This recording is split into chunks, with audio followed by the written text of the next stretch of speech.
My primary medium is enameling, so I enamel and weld.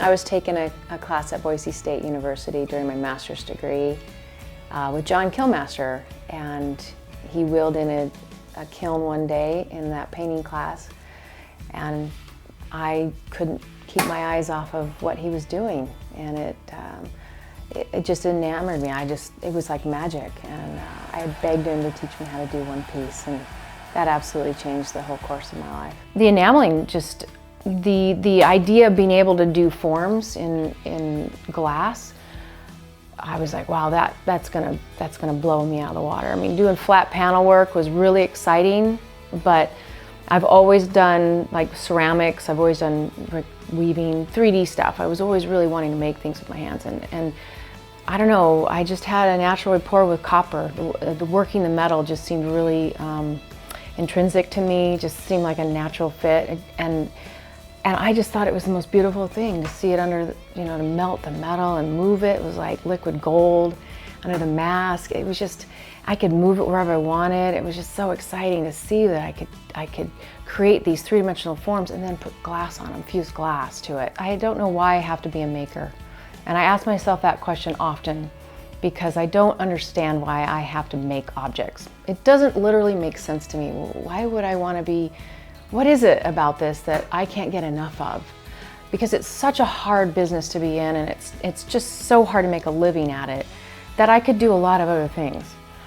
But I can't stop. And so there's just something in me that it helps me in my day, it helps me relate to other people. I absolutely love collaborating with other artists. I love learning.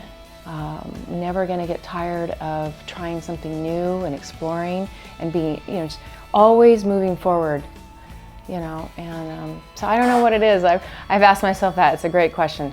Why do you have to make things?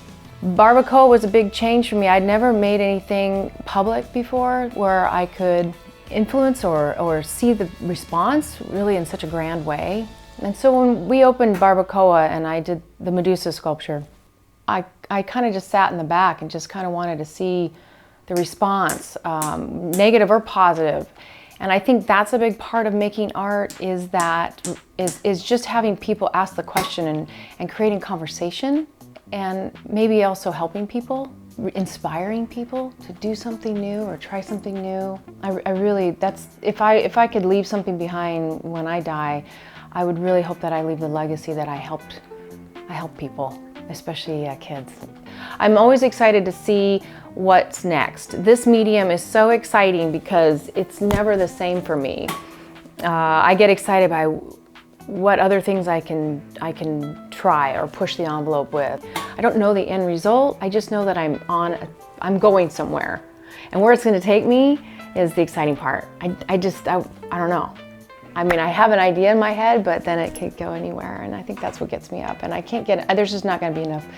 There's not going to be enough life in me to do everything that I want to try. And I think that I get annoyed by the fact that time is running out, it seems like. The older I get, I'm like, come on, I need more time for all this stuff I want to do.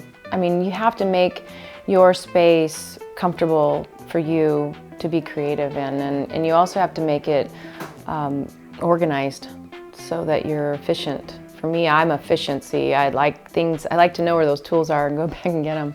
So that's really, what my medium, it just takes a lot of space. There's a lot of powders, there's just a lot of metal, it's welding.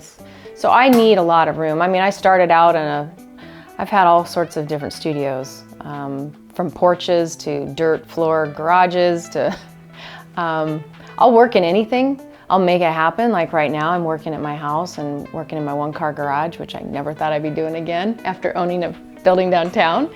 But it doesn't matter. I'll make it happen. But it does help to have your space set up. I think any artist you ever talk to, retirement is not an option. We don't retire from this. We may just get tired of doing, what we're doing in it. But no, I'm hopeful that my business will continue in the hands of maybe someone else, but that I will always, there'll never be a day when I'm not gonna make art. I hope I'm welding when I'm 70 and 80 years old, if I can keep this body together.